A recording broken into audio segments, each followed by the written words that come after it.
I met this couple many, many years back. They picked me up for a mass out there in Parañaque.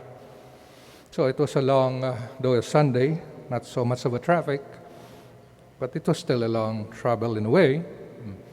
So it was the husband and the wife in the car, together with the three little kids. Right away, you noticed the kids were very disciplined. They were close to their parents. You sense that. And much more when I was talking to the husband and the wife, getting to know each other and introducing themselves and just talking about some things that happen in their families and much more what we are going to do, because this is the first time that I'll be with them. So they were really on the way to saying a mass, to have a mass with the poor community out there in Parañaque. And this husband and wife are the leaders of a little charismatic community. So when we reached there, I got to know of the others, dedicated Catholics. Simple, yet you could sense so much their dedication to what they do. They've been doing that for years already, and just so happened that I was invited for that Sunday. So we had the mass, everything. They had a little catechism. They fed the children, and we went home. Again, we continued the stories and the sharing in the car. And that eventually became a monthly affair for me. Once a week, I would go. Once a month, one of the Sundays, I'll go there. Soon after, maybe after a year, I was transferred to our seminary in Tagaytay, so I didn't have any contact with them till after some years. I think it was the wife who contacted me. Father would like to make a recollection there in Tagaytay. I said, okay, I can offer our retreat facilities here in the seminary. Okay. So they came to arrange that. That became also a yearly affair. And they always come some months before the proposed date to talk with me, arrange things, who will be the retreat master, usually the theologians or seminarian theologians. And one time, they came, as usual. I noticed right away something wrong with the husband. He was walking so slowly, going up the stairs, and much more when he sat down and he talked, he spoke. I could hardly understand him. Father, I had a stroke. I'm still in therapy. Okay. So the time that they had this recollection, I had a chance to talk to him personally. Shared his frustrations. At the same time, he knew that, especially losing a job, high-paying job, that of course caused so much stress in the family. There were arguments with the wife and the children, something what rarely happened before. But still, they stuck with each other, with the wife, with the family. And much more, of course, said, Father, if wala po itong pananampalataya ko, I think I'll give up. Of course, I just encouraged them to go on. And so the next years came, and then another year came, and they came again for the recollection. Noticed the wife having a bandana. I feared something, and eventually was confirmed and said, Father, I have cancer. Not first stages pa naman, Father. Okay, so of course I promised her my prayers. Okay, but again the same kind of words that came from them. This has made us, our sickness, my sickness, and my husband's sickness before, has made us closer to each other. And it's our faith in God and our community praying for us that has made us just go through all these storms in our lives. Then the last time I had, because I was transferred now, I had time with them, was celebrating their anniversary of their group. I'll share something about it later. But anyway, going back to their story, I've seen two reasons why they have stuck together. The love that they have for each other, for the family, of course, for the children, who I'm sure have grown up now, and the faith that they have in God.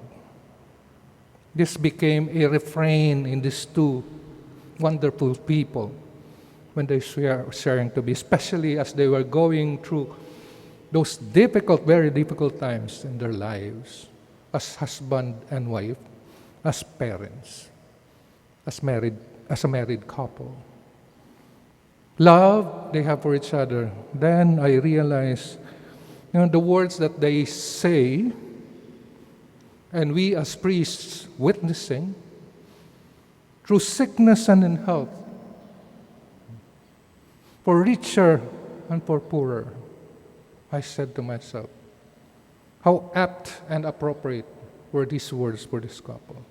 Richer for poorer, they became poor because the husband lost his job. They became sick, but in spite of that, they hold on to each other. Secondly, because of the faith that they have. I always tell people I wed, the couple, the bride and the groom, who are about to be wed. One of the most important pabaons that I give them is this: make Jesus the third party in your life as husband and wife and as parents. Make Him the center of your family life, of your married life. Make Him the third party in your love triangle. A love triangle that is very positive. There's no wife, that's not love. If there's no husband, that's not love. Much more if it's only husband and wife and no Jesus or no God, that is not marriage.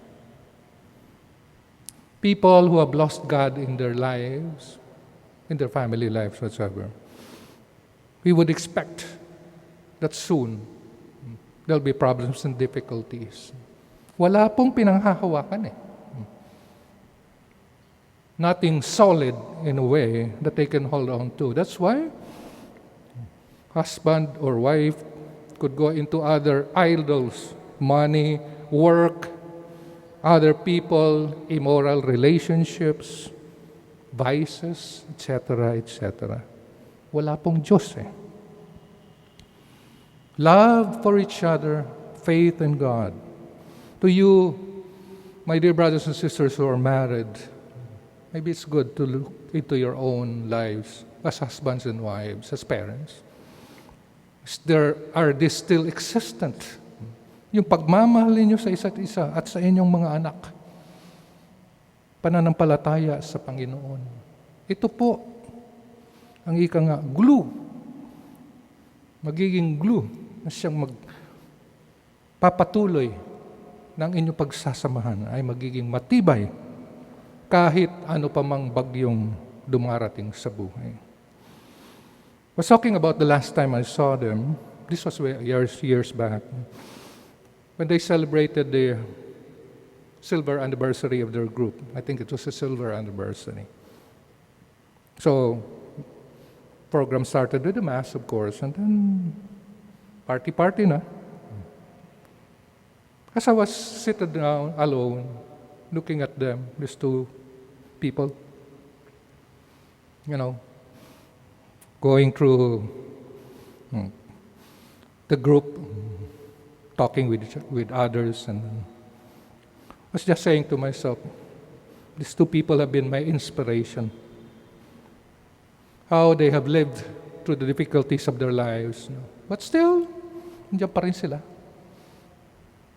Very faithful to God, loving each other, loving their families, loving that group that they are heading. Because they have been faithful to the commitment that they have vowed to each other, to love each other forever. And of course, with God, as the source or the foundation of that very love that they have. My brothers and sisters, I hope this story has inspired you, as I was saying, to look back, to look into your own lives as husbands and wives, as family men and women, as parents. Nandiyan pa ba ang pag-ibig sa isa't isa? In spite of all the years that we have gone through, much more, nandiyan ba ang ating Panginoong Jesucristo? Siya pa ba ang pundasyon ng buhay ninyo bilang mag-asawa, bilang mga magulang? Guaranteed. There's love, there's faith in God, you will go through anything because God is with you. Amen.